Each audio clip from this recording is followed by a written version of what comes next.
En mi libro Scripto con bilis negra, las persuasiones de Egesías el Cirenaico, en la sección llamada parte exegética, en las páginas 72 y 73, yace el siguiente texto. Comillas. Mientras más se cree en algo, más inflado se encuentra el globo, más leve, más esperanzado. ¿Hay acaso posibilidad alguna de que exista un globo desinflado? Mientras más se hinche el globo, más esperanza se tiene en algún valor y sentido, en algún significante que ocupe el lugar de verdad. Dirigir el globo hacia arriba, la brega por el éxtasis, por el ser, por la unión con el todo, la apocatástasis y el connato. Desplomarlo, la consecución del tedio, la náusea y el éxtasis por no ser, la unión con la nada que coincidiría con el todo. Los ascendentes anhelan la unión como una sensación de plenitud. Los descendentes como una de vacuidad. Los ascendentes se extasían en el uno, mientras que los descendentes en el cero. El punto donde quedan Dios y su ausencia coinciden. Solo el modo de dignificarlos cambian. Hacia arriba, la desintegración de la marea en idea y ser. Hacia abajo, la solidificación de la materia y la disolución del ser.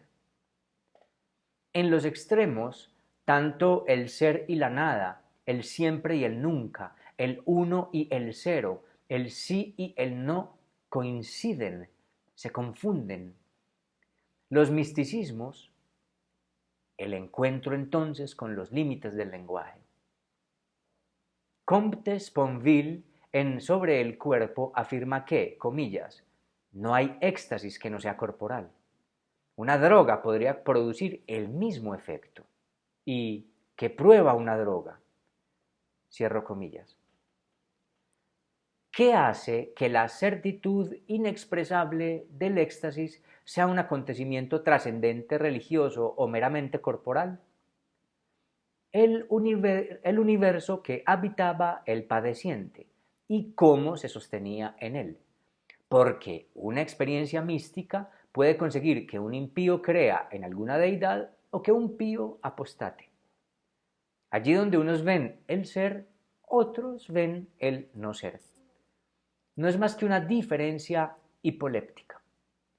En ambos casos se trata de un acto metafísico, ya el de considerar el ser como el uno, a donde hacer la apocatástasis, o ya lo no uno, el cero, a donde disolverse. Hasta quien descree de los dioses, para vivir, para levantarse de su cama, por muy tedioso que se sienta, precisa de una ligadura a la creencia en algún sentido. Afirma Cioran en Genealogía del fanatismo lo siguiente, comillas, incluso cuando se aleja de la religión, el hombre permanece sujeto a ella. Cierro las comillas de Cioran y a la vez de mi propio texto. El tema del misticismo es complejo porque incluso trata de hablar de lo inefable.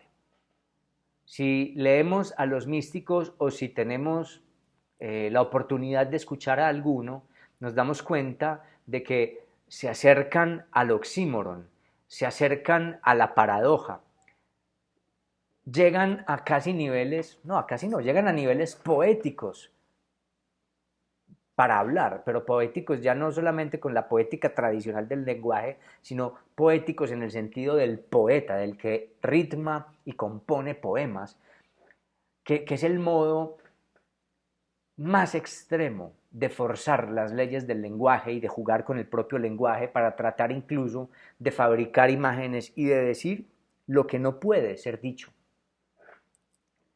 Durante mucho tiempo, estuve planteando el problema del misticismo al que yo llamo, quizás algo impropiamente, pero es que es muy posible, es muy difícil hablar de un tema del que el propio sujeto místico no es capaz de hablar con propiedad o solamente puede hablar alegóricamente. Dividí el asunto entre los místicos creyentes, trascendentes o intrascendentes e impíos en relación con el encuentro con el hecho místico y con la presunción en el ser o el no ser.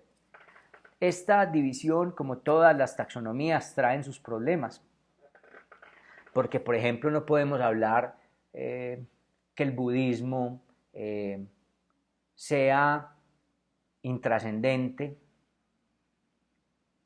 o sea impío, exactamente impío. Quizás no es pío del Dios de los cristianos, pero sí hay una creencia en unas leyes del universo, en unas reencarnaciones, en una liberación de una especie de cadena y de rueda que se repite, etc. Pero no viene ahora el caso analizar cada discurso, sino que había puesto el problema en la presunción hipoléptica, en si hay ser o si no hay ser, lo que haría que pudiera llamarse a un misticismo trascendente o intrascendente. Pero viene el problema de si no puede llamarse, por ejemplo, al universo o a la materia en la que cree que se disolvería el místico e intrascendente o impío, no podría llamarse también a eso como ser. Es decir, no es el universo algo más allá de nuestras valoraciones y afirmaciones. Uno diría, claro que lo es, ahí está la naturaleza en ese gerundio, y la naturaleza que no es más que una interpretación nuestra, unos cortes nuestros, pero que nosotros no podemos sino hablar desde el lenguaje y con el lenguaje. Entonces hablamos del universo como el ser, pero cuando hablo del ser me refiero al ser no metafórico, al ser más allá de nuestro lenguaje. No está el universo todo como siendo lo que sea más allá de nuestro lenguaje. Y tendríamos que decir que sí. Entonces el místico impío se reúne en otra especie de ser o en otra especie de todo, que desde luego no es el todo del lenguaje y no es el ser del lenguaje y no es el ser que atribuye con el lenguaje, sino que es lo que las cosas sea que son, de la que están compuestos y regidas por las leyes de la naturaleza que nosotros escasamente comprendemos e intentamos nominar. Y por otro lado, el místico pío no considera que se reúne con lo material del universo, sino que se reúne con el logos, con la divinidad, con algo que trasciende las leyes de la naturaleza. Exceptuando a Spinoza, claro está. Spinoza creía que Dios era lo que vemos de la naturaleza. Deus sive natura. Pero la pregunta es, y a eso pues el místico también cree que eso es algo. Ese ser algo ya no coincide con lo material de la naturaleza o del universo, y ambos místicos, digamos, llegan a tener un hecho místico y una presunción, los unos en que hacen una disolución en el ser con Dios, los otros en el ser no metafórico, no atributivo, no volitivo del universo. Entonces esa taxonomía que yo había hecho, presumiendo que unos creen en el ser y otros creen en el no ser, pues no es que esté errada, sino que creo que necesita de ajuste. Y frente a lo místico, todo lo que uno diga necesitará ajuste, porque siempre queda todo apenas alegorizado, todo queda mal dicho, y seguramente el místico le diría a uno, no es exactamente eso, y está bien. Entonces el problema no está en si el místico cree que se disuelve en el ser de Dios o en el ser del universo, porque en ambos habría un ser. Yo creo que en últimas, en lo que se disuelven el uno y el otro es no si hay ser o hay ausencia de ser, sino en si hay una intención, una volición de congruencia que espera el sujeto o que no lo espera.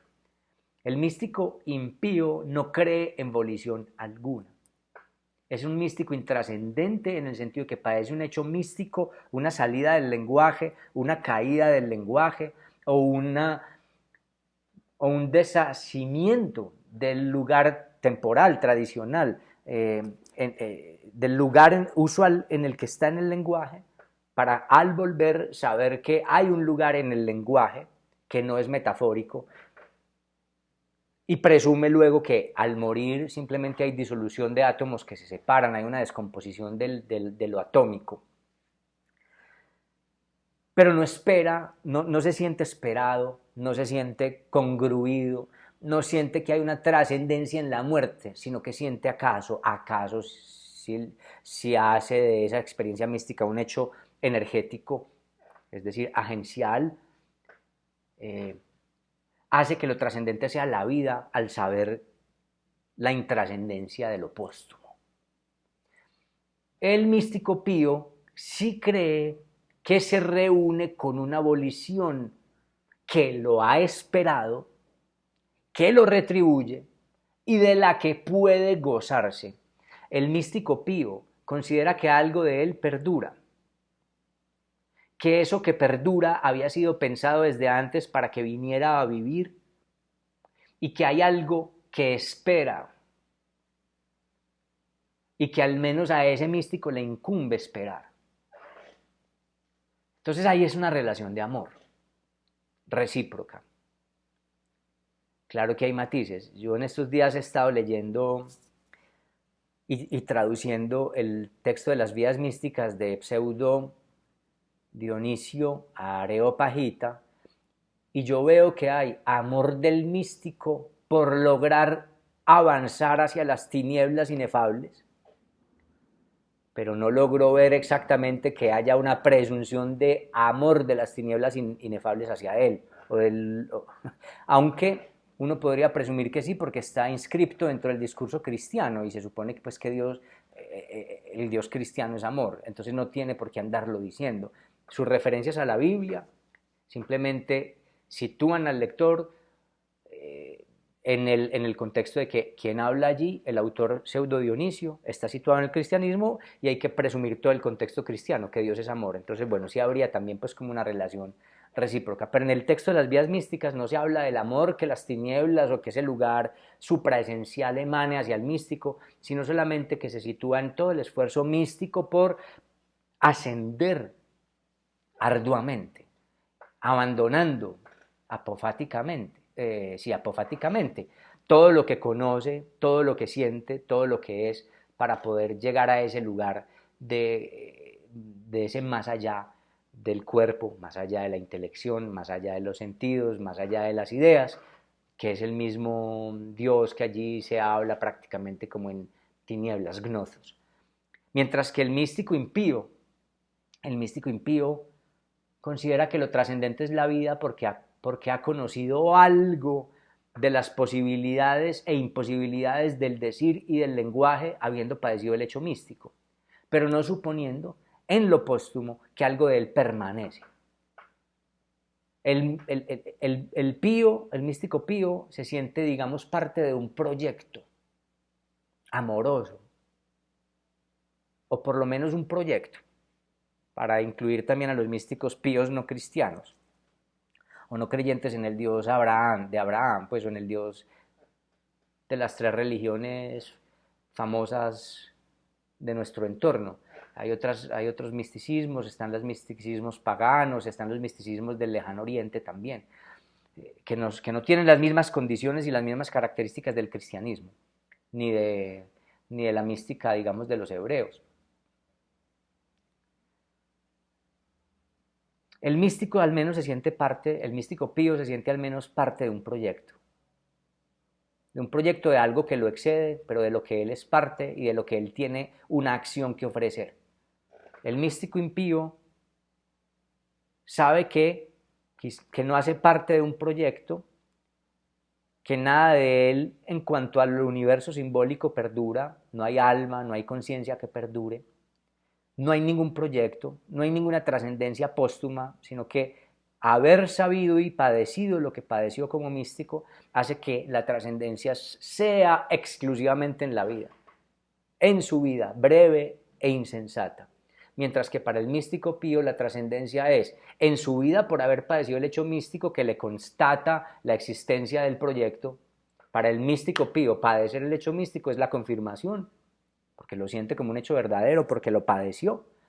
Lo padeció, pero desde su hipoléptica, desde sus discursos, dice, esta es la demostración de que Dios existe, de que el proyecto existe, o de que algo superior existe y quiere algo para mí y yo tengo que hacer algo por eso.